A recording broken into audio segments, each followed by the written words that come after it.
This video is sponsored by Asus.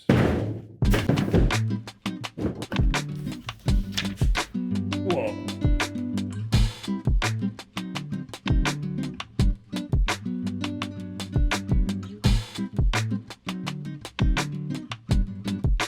Wow, dude. You've always got the coolest stuff. Now, wanna buy me again? What the hell is that? Is that one of those drones that I see every night? What? No, it's a router. It's Wi-Fi 7, and the PlayStation 5 Pro is Wi-Fi 7, so it should help us get the full bandwidth of the PlayStation 5. Oh, wow, I definitely didn't understand a word you just said. I was on TikTok. Ice cream so good. Thanks for the galaxy. Whoa. Tap the screen, please. All right, could you, go away? I'm trying to do this thing. Okay. Ooh, ice cream so good. Thank you. Hey, tap the screen. Tap the screen!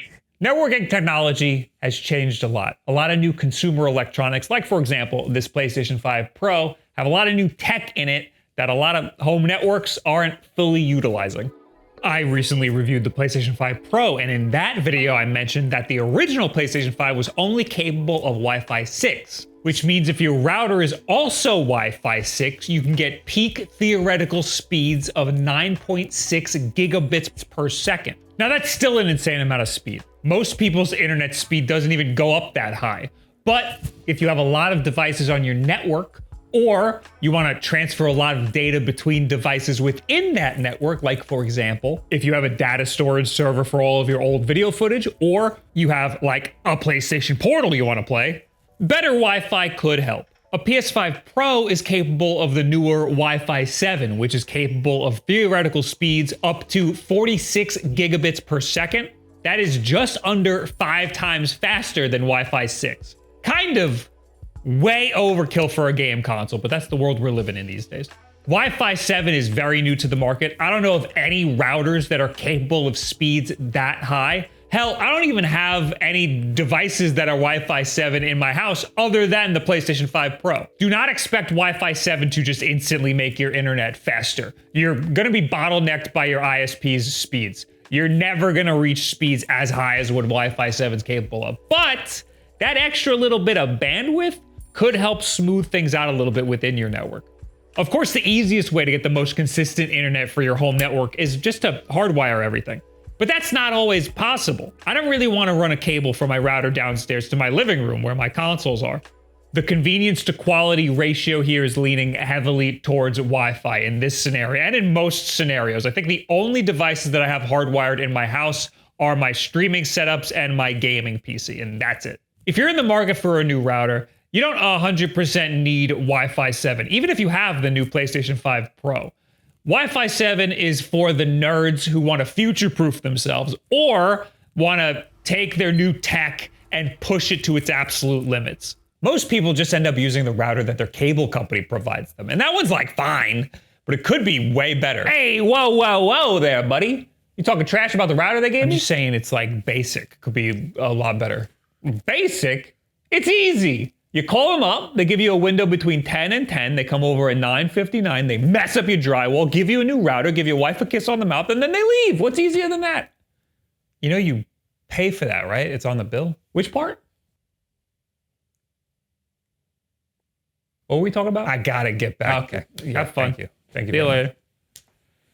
The routers that cable companies provide you usually aren't capable of much. They're just like good enough. They usually don't have the latest tech in them. I like having full control over my network. I want to be able to log in and tinker with stuff. I don't want my ISP to have control over my network. I want to do it. And with a home network, Wi-Fi 7 isn't the only spec that matters here. It's just the easiest to quantify because it's a bigger number. It's one up. There's things you can do. You're the home network administrator. You can open up ports on your router. You can change the NAT type of your router. You can add a VPN on the router level. All of this stuff can affect the ways that you're playing these games. This video is meant to showcase what I do on my home network to push my devices to their absolute limits so I can have the best connection possible for all of my gaming stuff. And also, I use my computers to like transfer video files to stream videos. So I'm a really heavy user and I want my network to be able to help with that. So I'm just showcasing how I do things, but this video is sponsored by Asus.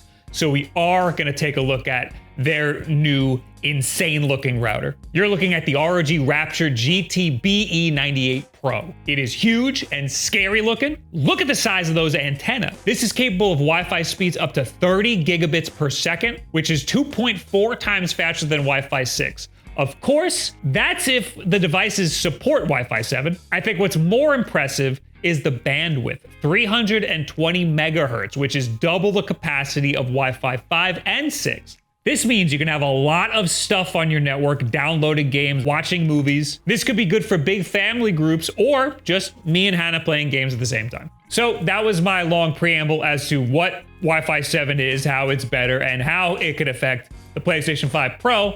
Let's actually put it into practice and see what the real world's like. I have my PS5 Pro connected in my living room, which is a few walls away from my router. With my previous Wi-Fi 6 network, we're looking at about 67 megabits per second. I never realized how bad this old Wi-Fi 6 connection was. I can't get above 70 megabits per second for some reason. With the new Wi-Fi 7 network, we're looking at just under my 500 megabit per second cap. I should also mention that using a 6 gigahertz connection will be faster, but it will not penetrate through walls as well. So take into account where you're gonna put the router before deciding to go with Wi-Fi 7. Ping is a little bit different on the old network, maybe slightly higher peaks, as far as I could tell. Hey. Ah. Shucks. But again, it's not so much about the speed, it's more about the bandwidth and how much data you're able to transfer all at once. You could have 5 PS5s connected if you wanted to, and it shouldn't make a dent in your Wi-Fi at all. Besides just Wi-Fi 7, there are other things you could do to your network to specifically get games to run better. You know how some routers will have a 2.4 gigahertz band and a 5 gigahertz band? You might see some routers have two completely separate networks. Well, this one's capable of a 6 gigahertz band, but it's also capable of 2 6 gigahertz bands. Yeah, all those antennas are starting to mean something now, huh? You can set one of the 6 gigahertz bands to be specifically your gaming network. This way, you don't have to futz around with settings to get the most optimal gaming experience. Just set one of these SSIDs to the gaming network, and then everything will be set up for you already. Gaming network? I've been using a regular network. You mean to tell me this whole time I could have been out of silver if I was just using a gaming network? Calm down. It's not going to make you any better at the game, but it will set everything up for you so that you'll have the easiest time getting the best connection possible. Oh, so you mean I could have just done that instead of listening to everything you just said in this video? You know, you have the unique ability of sucking the vibe out of any room that you're in. Oh my God, thank you. Go away. On it, Chief. Thank you. Gaming network will keep all of your gaming devices on a separate, dedicated network. It will automatically enable Open NAT, which you may want for certain online games. This will help them be more compatible. If you've ever tried playing a game with someone and you just couldn't join their game, or it straight up said there was a NAT type issue, this should fix that. Opening up your NAT type or even opening ports on your router might not necessarily be something you want on your personal computer that you use for personal stuff. It might be something you only want to do for your gaming devices. So having a separate network for that might really benefit you. You could also use a router like this to enable a VPN on the router level. This is fantastic for using a device that doesn't necessarily have an OS capable of enabling a VPN. For example, a 3DS. Why would you want to enable a VPN on a 3DS? Why would you ask those questions around here? What are you, a narc? The router can do the work for you. And if you have a separate network for just your game consoles, you can put the VPN on just that network. VPNs could also help you change your location, so you can force yourself onto different servers. This would help if you're squatted up with people from across the world. I know some Call of Duty players who use VPNs to get into easier lobbies. I think that's a little bit of cheating, but if you're morally ambiguous, then the option's there. These are all things that on my last Asus router I individually set up. But again, if this all sounds way too complicated for you, remember that this new router, it's just called the gaming network. You just enable that and all this stuff gets enabled for you. You don't really have to do anything. I like having the flexibility to do whatever I want with each device on my network. I like to mess around in that way. And if you've made it this far in the video, you probably are too. So you don't need the gaming network to enable any of these features. You can enable all of them on just the regular old network manually. In fact, you can even do this stuff on a per device level. So let's say you only want your PlayStation 5 to have an open NAT type. You can do that on just the PlayStation 5.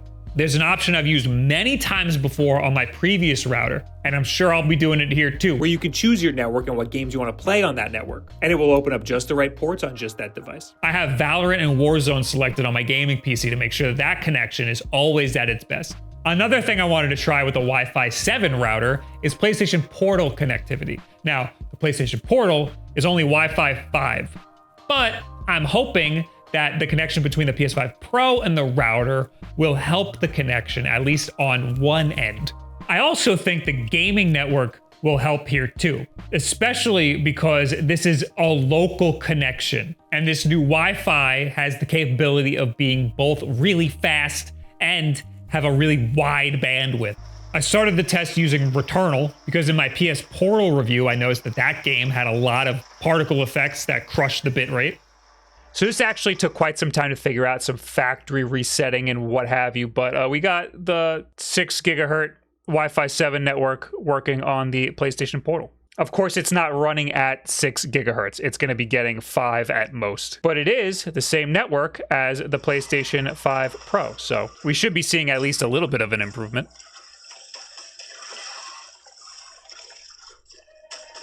All right, so nobody's going to believe me because this is a sponsored video, but there wasn't a single lag spike or anything. It feels like I'm playing on the console, but I am right next to the router. So let me take this upstairs and see if anything changes.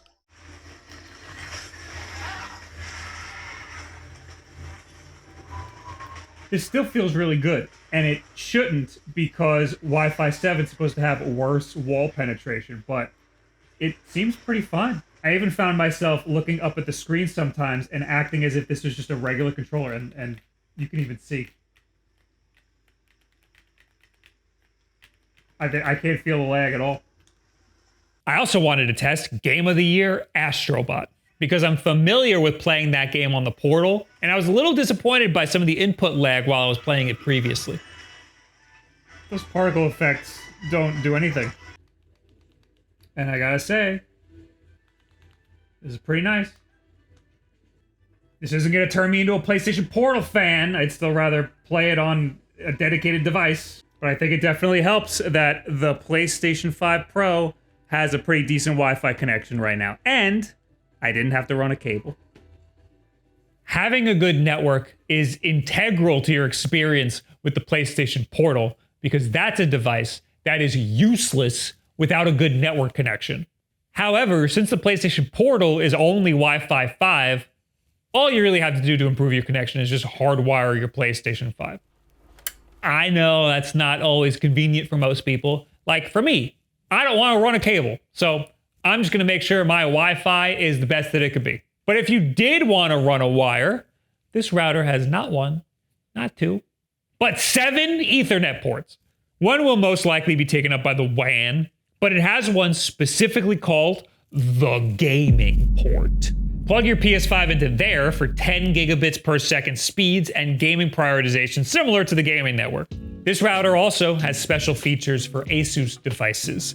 You know I'm a big fan of the Asus ROG Ally X. That's like my main gaming handheld. New Asus devices have ROG First, which will strengthen the connection to this specific device and provide up to 47% lower latency compared to the previous model of this router. So this will help for downloading stuff and also using your Asus ROG Ally as a streaming device. That includes Game Pass streaming, PlayStation Cloud streaming, and, once again, remote play.